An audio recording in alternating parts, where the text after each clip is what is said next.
G'day mate, 40 here.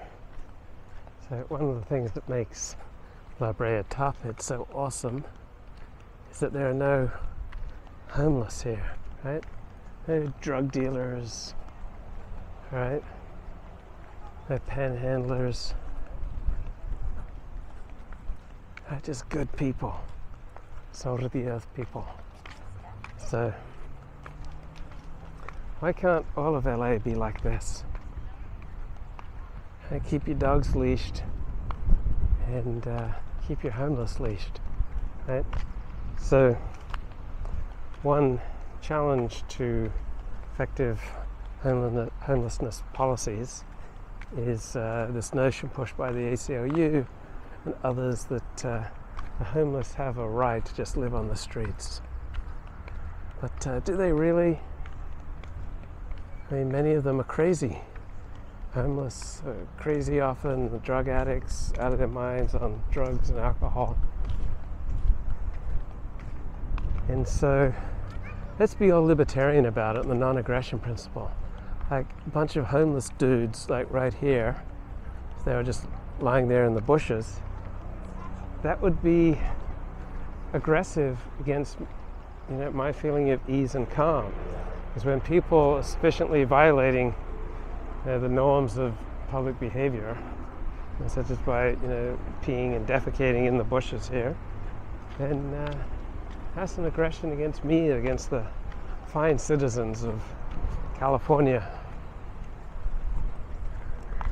So someone jacking off in the bushes, that's an aggression against my sense of decency and peace and calm. I don't want to encounter a man jacking off in the bushes. I just want to be free to commune with God and my fellow Los Angelinos here in the beauty of this great city. And so I'm quite willing to do away with the homeless' civil rights to live on the streets and to defecate on the streets. I was reading Kevin Starr's book on California. I think it came out in 2003. And he predicted in it that California would, by 2020, have a population of 50 million. Not true, right? We're still at 40 million. Right? California's population basically hasn't changed in 20 years. And I'm A-okay with that. So we have about half of the nation's homeless. No, I swear, no, it doesn't. And how do we reduce the number of homeless in California without incentivizing other homeless people to move here? So a lot of locations like Culver City, Santa Monica, Beverly Hills, they have very few homeless. Why do they have very few homeless? Because they're discouraged from hanging out. And it's not, you don't find homeless in rural California counties. I think there are about 58 counties in California. Most of the counties are rural, and you don't find homelessness in Lassen County or Yolo County or the more rural aspects. The homeless overwhelmingly congregate in Los Angeles, San Francisco Bay Area, and a few in Sacramento. So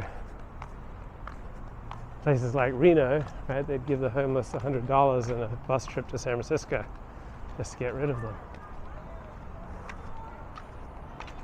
So I don't want to build affordable housing in California, right? You have to pay fair dinkum prices for fair dinkum housing, or move to a state where there's cheaper housing. Like, I don't want to incentivize being a loser. I want to incentivize being a productive, tax-paying citizen. So protect civilization, to protect California, I think we first of all have to protect the taxpayers, look out for their interests. And we have to start cracking down on antisocial behavior. Anything like the squeegee men that they used to have in New York City. I think we have to crack down on that. We have to return to the crime of vagrancy. We have to build more prisons. prosecute people or lock them up for a long time. So antisocial behavior is an aggression on me, the upright citizen. So I'd like to see a government that incentivizes pro-social behavior, such as paying for people who work hard and pay their taxes, and create incentives against going on welfare and disability and being homeless and drug addict and vagrant. So yeah, I'd like to return to the days where we institutionalize people who are acting mad.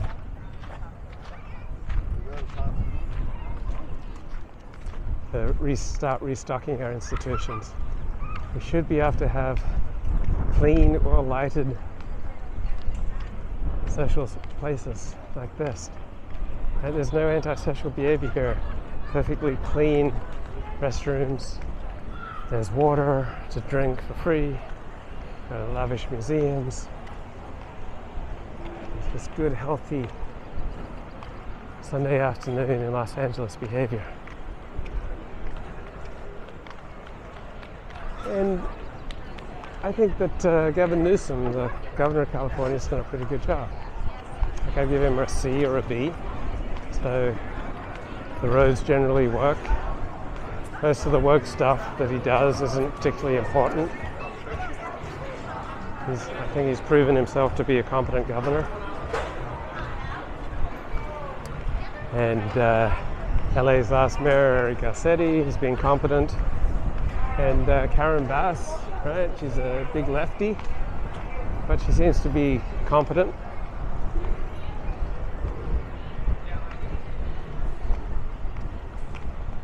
Just have to disincentivize the homeless of the country coming to congregate in Los Angeles and San Francisco. Create more beautiful spaces like these lights at night. They light up and couples love to come here and take photos.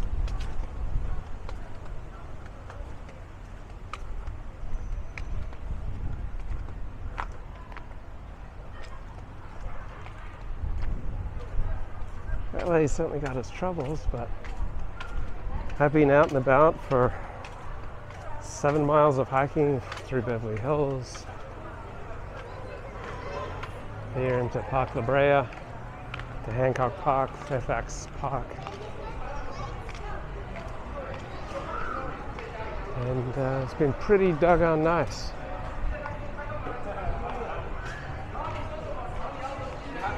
Just wish we could find ways to expand this beautiful space. Fine, let's Disneyfy it. Like, I think New York City is a lot better when it became more Disneyfied. And 42nd Street became more Disneyfied.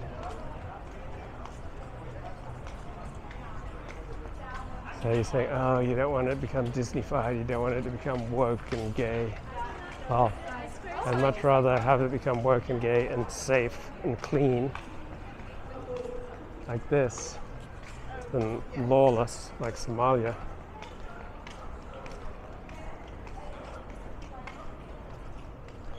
What a lovely place to spend a Sunday afternoon. No trash, no homeless, no crime, no feeling of menace. Great place to bring your family, your children.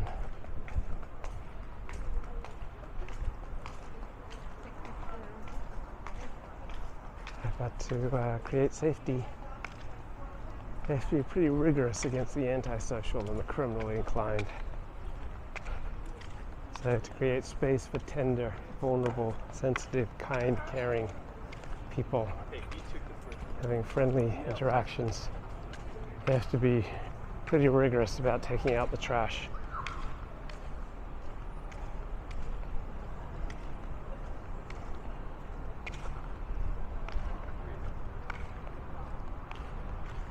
Once you take out the trash, then you can create space for love to thrive. Then what do you do with the trash? Well, you hire people with expertise in either rehabilitating them or providing them with proper care, but you don't want to incentivize normal people to become losers. So that's why I'm strongly opposed to the legalization of marijuana, right?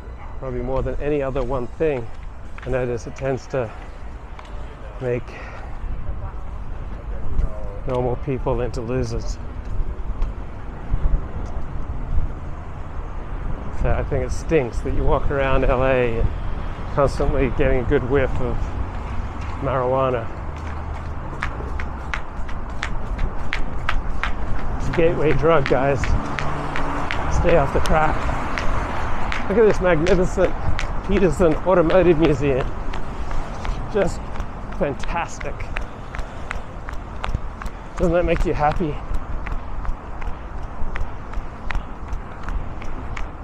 I used to work in that building. I was a temp at Details magazine. I remember walking into the editor's office and asking him where I could send my book, 100 Years of Sex and Film, to get a review. I don't think he was particularly impressed. I remember I worked as a temp at William Morris Talent Agency. I worked for Ben Silverman.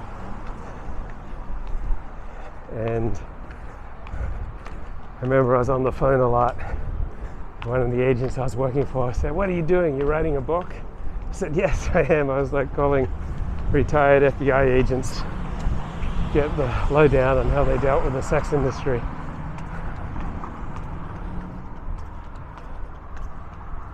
Still the land of opportunity. Isn't this lovely? We got the best museums, don't we, folks? I don't want to go back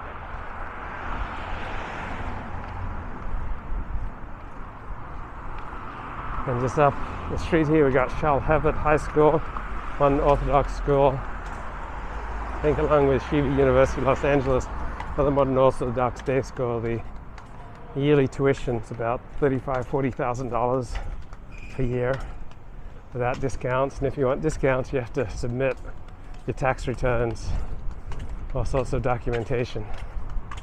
So probably half or more of the students get some kind of discount. But on the positive side, one thing that parents can do that will affect their children, you can have a tremendous influence on who is their peer group. So you send them to Charles Hebert, the Shiva University, Los Angeles. They have friends there and they're happy there. You kind of created a peer group and a bubble for them, against all the decadence and filth. And all their friends will be Orthodox Jews, and now they may not stay Orthodox, right? But at least they'll have a clean, well-lighted upbringing.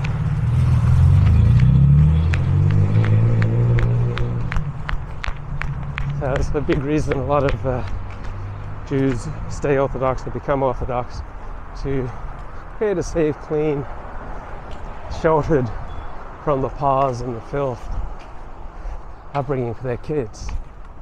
And so most Orthodox Jews are still virgins when they get married. And they live in Beverly Hills and West LA and Manhattan, very, very affluent urban environments, and yet they grow up largely free of the pause. Not completely free, they still get affected by it, and they still watch TV and surf the internet. But you have to shelter your kids basically until they get married. You have to go out into the world and work. By the way, that Right? So you have to provide them that sort of shelter and innocence and cleanliness of the soul. It's a beautiful, beautiful thing.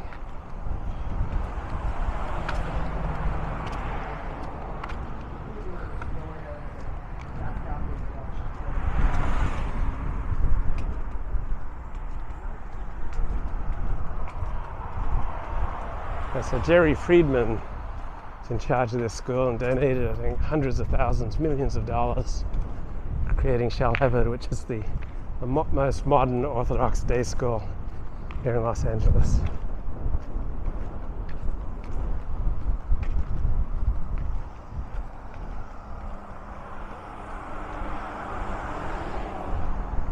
how the schools really struggled during COVID, right? Because the parents said, why are we paying the equivalent of $30,000 a year for them to get education via Zoom? And because they were private schools, they went back to meeting in person a lot quicker than the public schools. So public schools was largely shut down for 2 years. But the private schools and the synagogues, right, they were back to meeting in person within 3 months. So I think that was a lot healthier for the parents, for the kids. Come on, get off the street. It's crazy.